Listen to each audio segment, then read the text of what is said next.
మాకు వర్షాలతోని చాలా అంతరాయం ఏర్పడ్డది. నీటి సౌకర్యం పెరిగింది కానీ ఈ రెండోటి ఈ రోడ్డు పోయిన సంవత్సరం నుంచి ఇప్పటి వరకు అస్తవ్యస్తగానే నడుస్తుంది. కూలిపోవడం మళ్ళా జరిగింది. చేసిన పని గల్లంత అయిపోయింది. 20 లక్షల రూపాయలు నష్టమై సలాకి కంకర అంతా కొట్టుకపోవడం వల్ల డ్యామేజ్ అయిపోయింది. ఇప్పటి కలెక్టర్లకు ఆదేశం ఇచ్చి రేవంత్ రెడ్డి గారు స్పందనించి జనానికి ఈ రోడ్డు మాత్రం అతి తొందరలో మాకు నిర్మించాలని మేము కోరుతున్నాం. ఊళ్ళో సింగల్ రోడ్ ఉంది.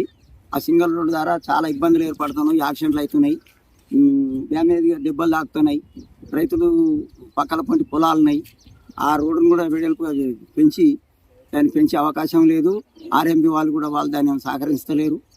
దాన్ని కూడా చేసేసి మొన్ననే ఒక రోడ్డు పోసిండు, మోరి కట్టిండు.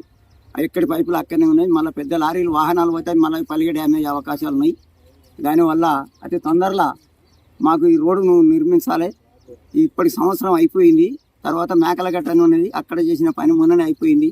మా పని కాలేకపోయింది. ఇంత పెద్ద వాగు కరీంనగర్ ఇక్కడ జనగాం హుస్నాబాద్ వాగు ఇది.